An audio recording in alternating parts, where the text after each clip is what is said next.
Hi, my name is Jessica Tucker, and I'm a current student at Middle Georgia State University. And this summer, I took a maymester class to keep me kind of occupied, keep me busy, because I have nothing else to do. So why not get educated on something I felt like would help me in life? So I took a class called Music Perspectives in Society, and it was a really interesting class because it gave me a chance to learn different things and how to critically think properly and give oral presentations. But most importantly, I learned the different genres of music and how they impact us in life today. I know I'm not the best person to be giving in giving presentations. See, I'm sorry, not the best person to be giving presentations, but I really did enjoy this class, and I hope I can teach you something. In this class, I basically learned how to do a lot of stuff and understand music on a deeper level.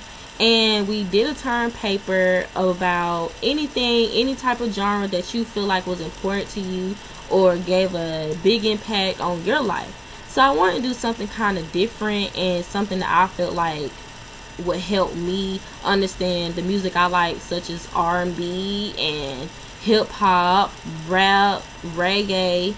I did my paper over the blues.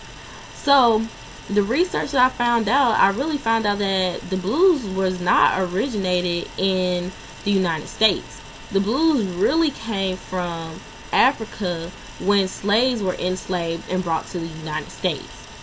When they were brought to the United States, they were forced to work in fields for free labor, and they made work songs, also known as Negro spirituals, to basically make their days easier and less stressful for them, even though they were in a time of enslavement. They made oral traditions, and they were forbidden to go to church. They couldn't have instruments, so they had to hand make them with anything that they can find, and they really used their voices as a major instrument in these songs. They used African root rhythms and certain messages from the Bible that gave them hope of freedom. So later it became popular, and they made a blues scale that was made in the 19th century, and it's known now as a 12-bar note, and it's 3 different chords that were enhanced or lower in a sense, and it was the 1st, the 3rd, and the 5th scale. These notes were lowered, switching the notes and dramatically changing the composition, making it sound like really gloomy and slow, and that's what based the Negro spirituals off of these songs. The blues really became amazing to the musicians that we know today in the South, and it really took over the industry like wildfire. A major important person in the blues industry were Bessie Smith and B.B. King. Bessie Smith, her real name was Elizabeth Smith, and she was born in Tennessee. She was one of 6 siblings that had to grow up and make a life for herself because she had mouths to feed. She was one of the oldest siblings. Like, she had to help her mom out, and her dad died, and she was born in poverty. So she had to go out and make some money and make a name for herself and help her family survive. So in this music she was really scrappy, and her voice was real powerful. So she took her talents and she performed on street corners and local clubs that she can get in. She met this lady named Ma Rainey, and Ma Rainey already was established, but she offered to help her because she saw the ambitions in Bessie, and she wanted to make her a prodigy. She wanted to have her as her little own clone, basically. So Bessie Smith, as she got older, she took over the industry, and she became one of the most popular women that came up in the blues era.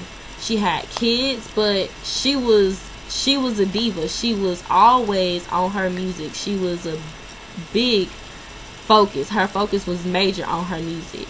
She had got a record label, but her record label really didn't like her because she was really rough around the edges, as you can say. You know how your mom say to ladies like you shouldn't be seen. You should be seen, not heard. But she was always heard, because that's just the kind of woman she is. That was the kind of woman she was. So she became a big icon after she got dropped after her label because of her ways, and she just started branding herself, and her career really jumped off in the early 1920s. That's when she really hit jackpot, because she moved to Philadelphia, and that's where the Colombian records were. And Colombian records, they really didn't have any women singing from the South, so they really helped her out a lot. She sold over 780,000 records, like, in her first 6 months of singing.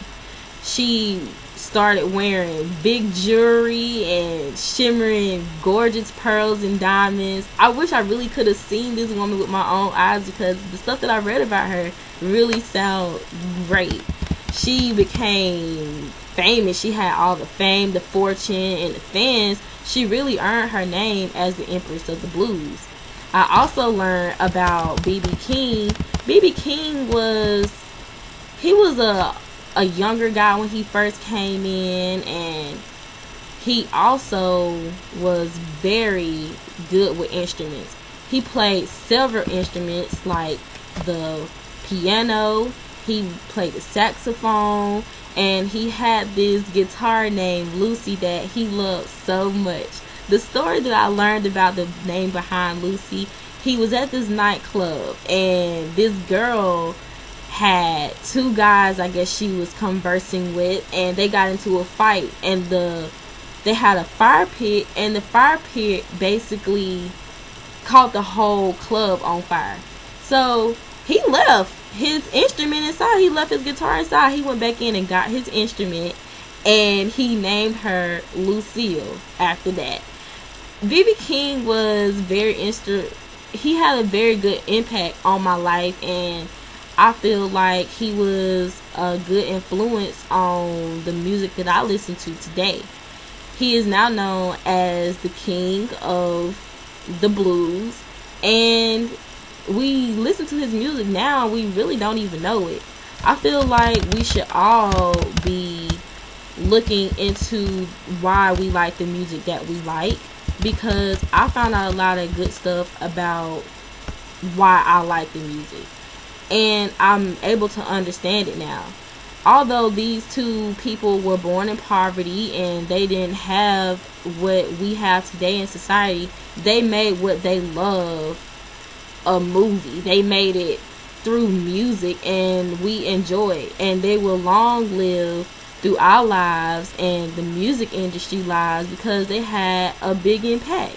So I hope that you learned something, and I hope that I influenced you to learn or understand the music that you listen to, because it's really important. I enjoyed it. So if you're ever going across something that you never, like, you know that you want to take but you're not sure, I advise you to take music and learn something that on a deeper level, like, is really cool, and I enjoyed it. So I hope I helped, and hope you learned some cool facts that you probably didn't know, and thank you for your time, and thanks for watching. Bye.